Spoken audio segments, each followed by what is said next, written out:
La glande pinéale est l'organe le plus mystérieux du système endocrinien. La glande pinéale est également appelée l'épicentre de l'illumination, le siège de l'âme ou le troisième œil. Cette glande, de la taille d'un petit pois, a la forme d'une petite pomme de pin et se trouve au centre de notre cerveau. Elle est sensible à la lumière et produit l'hormone mélatonine, qui influence les cycles du sommeil. L'une des fonctions les plus incroyables de la glande pinéale est qu'elle libère la N,N-diméthyltryptamine, plus connue sous le nom de DMT.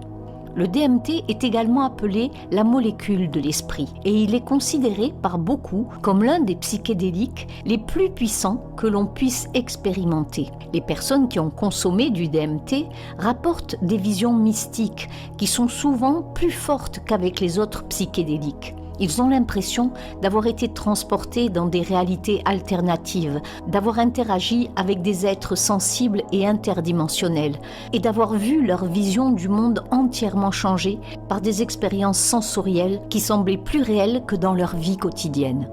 Pour simplifier, la glande pinéale peut produire la molécule qui peut transcender notre conscience dans les dimensions supérieures et nous connecter à l'unité divine de l'univers. Lorsque nous dormons, la glande pinéale produit de petites quantités de DMT qui est la force motrice de nos rêves. Ce qui est encore plus étonnant, c'est que pendant la mort, la glande pinéale inonde le cerveau d'une énorme dose de DMT qui aide notre conscience à quitter le corps et à rejoindre le monde spirituel. Selon de nombreuses sources anciennes et modernes, la glande pinéale, ou le troisième œil, pourrait détenir des secrets de la sagesse spirituelle, de l'inspiration et de la conscience psychique. L'utilisation de ces pouvoirs peut être vitale pour la santé psychique, mentale et spirituelle, tout en étant une passerelle vers une conscience supérieure. La glande pinéale fait l'objet d'un grand intérêt depuis l'Antiquité. Galien l'a décrite au IIIe siècle et le philosophe René Descartes a identifié la glande pinéale comme le siège de l'âme. L'explication qu'il donne de cette conclusion est assez intéressante. Mon opinion est que cette glande est le siège principal de l'âme et le lieu où se forment toutes nos pensées. La raison pour laquelle je le crois, c'est que je ne trouve aucune autre partie du cerveau que celle-ci qui ne soit pas double. Puisque nous ne voyons qu'une seule chose avec deux yeux et n'entendons qu'une seule voix avec deux oreilles, et qu'en somme, nous n'avons jamais plus d'une pensée à la fois, il faut nécessairement que les impressions qui entrent par les yeux ou par les deux oreilles, et ainsi de suite, s'unissent entre elles dans quelque partie du corps avant d'être considérées par l'âme. Or, il est impossible de trouver un tel endroit dans toute la tête, si ce n'est cette glande. De plus, elle est située à l'endroit le plus convenable à cet effet. Au milieu de toutes les concavités, elle est soutenue et entourée par les petites branches des artères carotides qui emmènent les essences dans le cerveau. Descartes était l'un des rares philosophes à avoir une expérience de la vivisection et de l'anatomie, et il a souligné à juste titre la nature unique de l'emplacement de la glande pinéale dans le cerveau. Il est largement admis que la glande pinéale est la clé de notre éveil spirituel et de nos capacités psychiques. Traditionnellement, on dit que la glande pinéale est le chakra du troisième œil, également connu sous le nom de chakra ajna, qui se trouve en arrière et entre nos deux yeux physiques. Presque toutes les civilisations anciennes connaissent la glande pinéale, et nous pouvons clairement voir que dans leur symbolisme, la pomme de pin a servi de représentation symbolique de l'illumination humaine, du troisième œil et de la glande pinéale, et on peut le voir partout dans le monde. En commençant par l'une des plus anciennes civilisations de notre planète, les Sumériens, nous pouvons voir de nombreuses références à la glande pinéale. Ils représentaient les dieux Anunnaki tenant une pomme de pin dans presque toutes leurs représentations. Dans cette représentation particulière, nous pouvons voir un être Anunnaki tenant une pomme de pin et l'utilisant pour influencer un arbre stylisé qui, curieusement, ressemble très clairement au brin d'ADN. Et nous savons tous que le brin d'ADN a été découvert des milliers d'années plus tard, au XIXe siècle. Dans l'Égypte ancienne, le symbole le plus marquant, l'œil d'Horus, peut être directement utilisé comme une carte de notre cerveau. Il ressemble étrangement au centre de notre cerveau et bien sûr à la glande pinéale, à Horus ou à la couronne de serpent que l'on voit sur les têtes royales égyptiennes et nubiennes, qui est également considérée comme une référence au troisième œil et qui est un symbole de sagesse, de pouvoir et de protection.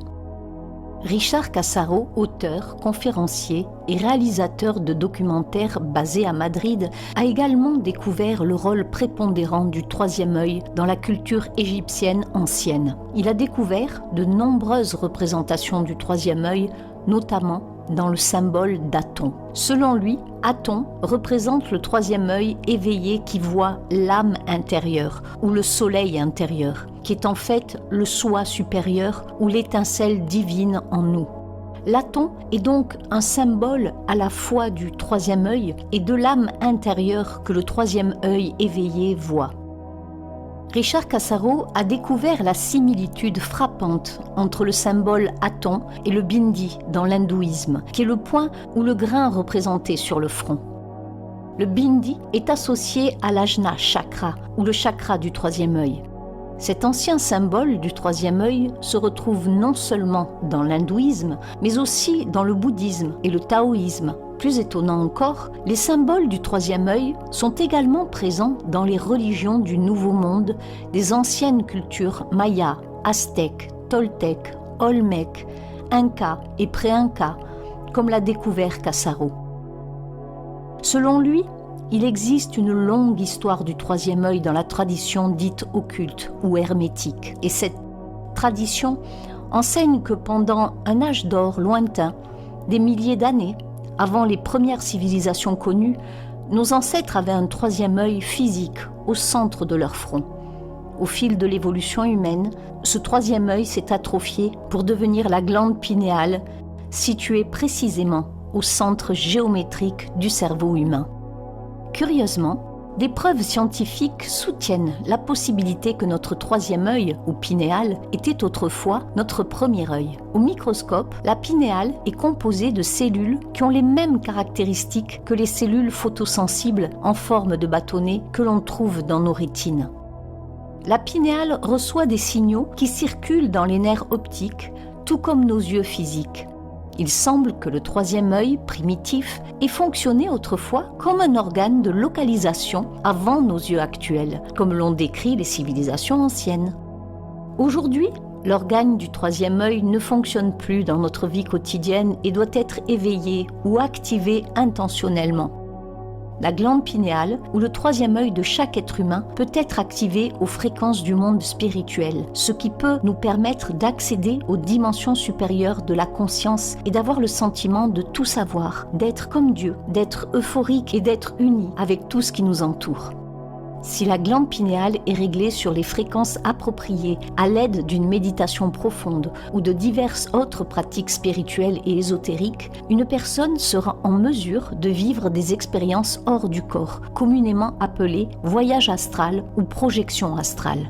Avec des pratiques plus avancées et des méthodes anciennes, il est également possible d'influencer et de ressentir les pensées et les actions des personnes dans le monde physique. Cultiver le pouvoir du troisième œil est la porte d'entrée vers des pouvoirs incroyables tels que la télépathie, la clairvoyance, le rêve lucide, la visualisation de l'aura et même des avantages moins marqués comme une meilleure qualité de sommeil et une imagination accrue.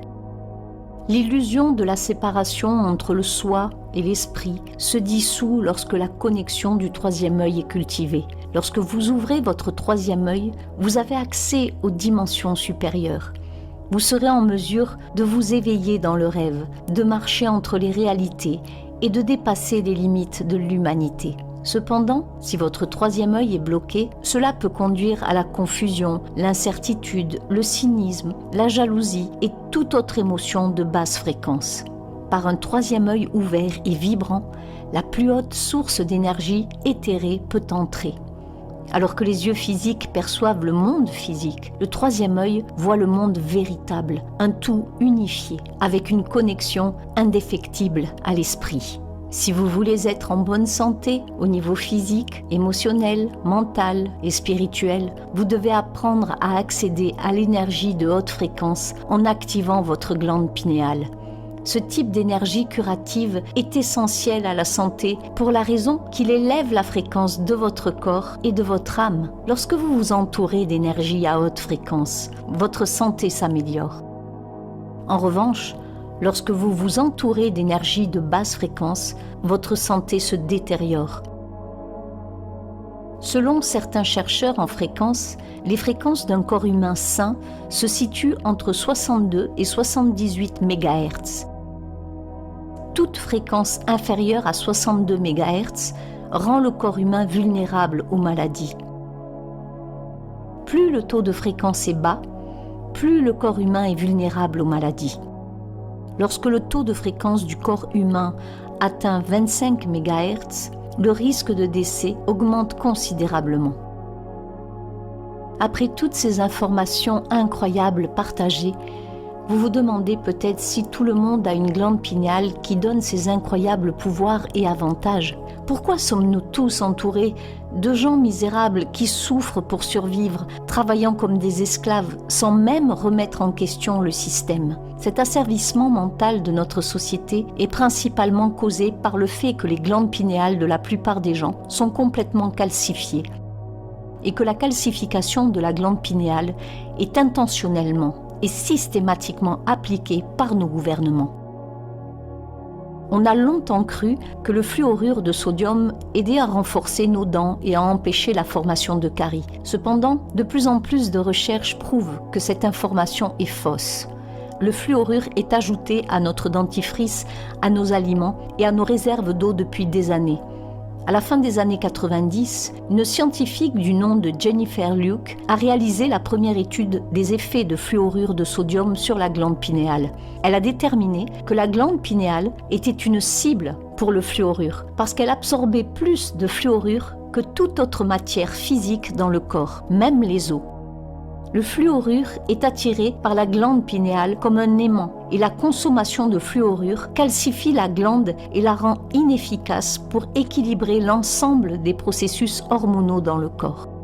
Le fluorure de sodium détruit notre capacité à nous connecter aux fréquences supérieures et à libérer notre plein potentiel. Et c'est pour cette raison qu'il est répandu dans les aliments, les boissons, l'eau de baignade et l'eau potable, et même dans notre dentifrice.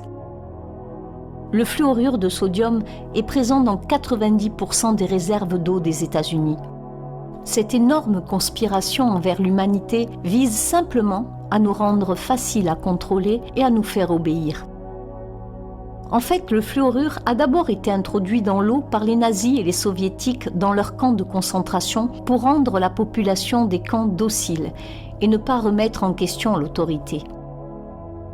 Comme nous l'avons dit, le fluorure est utilisé dans le dentifrice. Et si vous regardez à l'arrière de votre tube de dentifrice, vous verrez une étiquette indiquant que si vous avalez une quantité de dentifrice supérieure à celle utilisée pour le brossage, vous devez obtenir une aide médicale ou contacter immédiatement un centre antipoison. 1 gramme de fluorure peut tuer un bébé et il y a environ cette quantité dans un tube de dentifrice. Le fluorure est l'ingrédient principal des poisons pour les rats et les cafards, ainsi qu'un ingrédient de base pour le Prozac et le gaz neurotoxique, le sarin. Il suffit d'1 dixième d'once de fluorure de sodium pour tuer un adulte de 100 livres. La glande pinéale, dont on pense depuis longtemps qu'elle est le siège de notre conscience, se calcifie sous l'effet du fluorure et de nombreux théoriciens de la conspiration pensent que le gouvernement essaie d'empêcher le progrès spirituel et l'expansion de l'intelligence consciente. Outre les effets spirituels, la calcification de la glande pinéale déclenche également une puberté précoce et des troubles mentaux. En fait, 24 études ont révélé que l'eau fluorée abaisse le quotient intellectuel des enfants et que sa consommation pourrait provoquer des lésions cérébrales mortelles et altérer la conscience visuelle spatiale. Une autre étude a révélé que lorsque le fluorure était administré à des animaux, il détruisait le système reproducteur masculin. En ingérant de faibles doses de fluorure, les animaux mâles ont vu leur fertilité réduite, leur sperme endommagé et leur taux de testostérone diminuer. Les mêmes résultats ont été observés dans des études humaines où l'on a constaté que les hommes vivant dans des régions où l'eau est fluorée avaient moins de testostérone et étaient plus susceptibles d'être infertiles. La thyroïde est également gravement affectée par le fluorure et peut provoquer une hyperthyroïdie, c'est-à-dire une thyroïde insuffisamment active, qui entraîne dépression, fatigue, prise de poids, douleurs musculaires et articulaires, augmentation du taux de cholestérol et de maladies cardiaques. Avant même de penser à activer votre glande pinéale, vous devez vous assurer que vous excluez toute source de fluorure de votre vie quotidienne. Une fois que vous avez fait cela, vous pouvez commencer à détartrer votre glande pinéale. Un bon moment pour pratiquer l'activation de votre troisième œil est juste après votre réveil, car votre cerveau sera encore sur une fréquence θ, qui est le moment le plus propice aux pratiques spirituelles. Au lieu de sortir du lit, vous devez rester allongé et concentrer votre attention sur votre troisième œil, avec l'intention de l'ouvrir. Plus vous vous exercez à utiliser votre glande pinéale ou votre troisième œil pour voir au-delà du monde matériel, plus il devient puissant. À mesure que votre glande pinéale devient plus forte et plus active, votre capacité à accéder à l'énergie de haute fréquence augmente également. Si de nombreux méditants savent que certaines techniques de méditation peuvent aider à activer la glande pinéale, beaucoup d'entre eux ne réalisent pas que le simple fait de regarder le soleil peut également jouer un rôle important dans l'activation de cette petite glande. La contemplation du soleil consiste à fixer le soleil quelques instants au lever ou au coucher. Pendant cette période, la lumière émise par le soleil n'est pas aussi forte, ce qui rend sa contemplation sans dommage pour les yeux. De nombreuses personnes qui pratiquent la contemplation du soleil pensent au contraire qu'elle est bénéfique pour les yeux et la glande pinéale et qu'elle peut aider à activer le troisième œil. L'idée que le fait de regarder le soleil peut aider à activer la glande pinéale peut sembler pseudo-scientifique, mais certains scientifiques ont confirmé que la lumière du soleil peut stimuler la glande pinéale pour qu'elle libère certaines hormones. Comme nous l'avons dit plus haut, la glande pinéale est sensible à la lumière, ce qui explique pourquoi la contemplation du soleil au lever ou au coucher peut être très bénéfique. Pour cette raison, il est également très important de dormir dans l'obscurité totale pendant la nuit et de recevoir la lumière du soleil pendant la journée. Outre sa sensibilité à la lumière, la glande pinéale s'active en partie grâce à l'exposition aux champs magnétiques. Des études menées sur des oiseaux et d'autres animaux concluent que la glande pinéale répond aux champs magnétiques et aide le corps à s'orienter dans l'espace en agissant comme un centre de navigation. Cette capacité magnétique ou réceptive explique également pourquoi les tempêtes géomagnétiques et le stress environnemental peuvent affecter la glande pinéale, entraînant des problèmes de rythme circadien. Le cœur génère également un puissant champ électromagnétique qui imprègne tout le corps.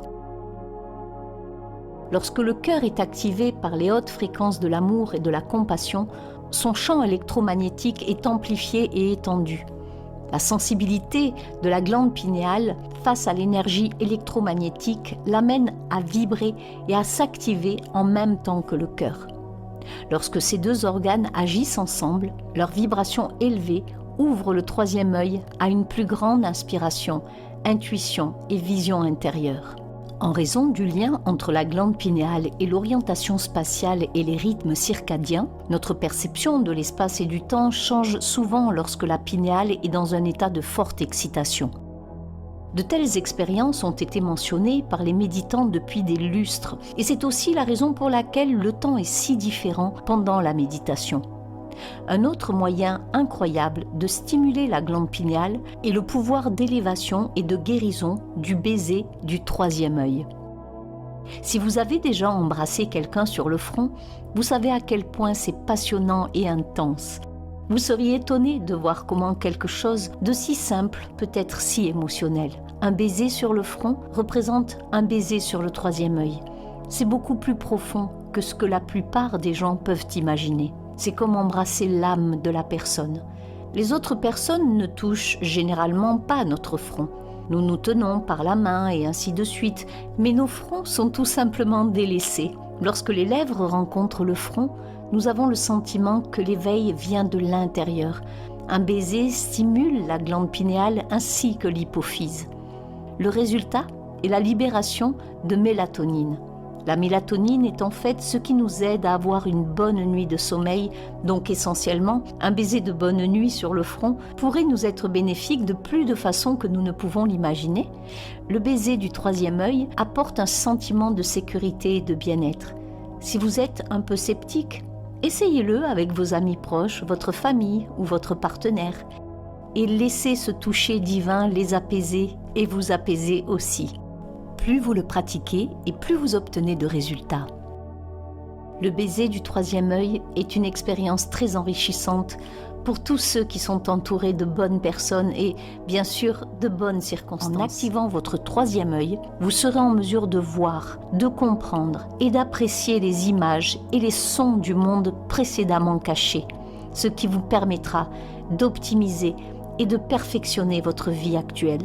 En utilisant cette vaste réserve de nouvelles informations, devenez un observateur expérimenté de l'invisible, rendez l'impossible possible et libérez votre plein potentiel.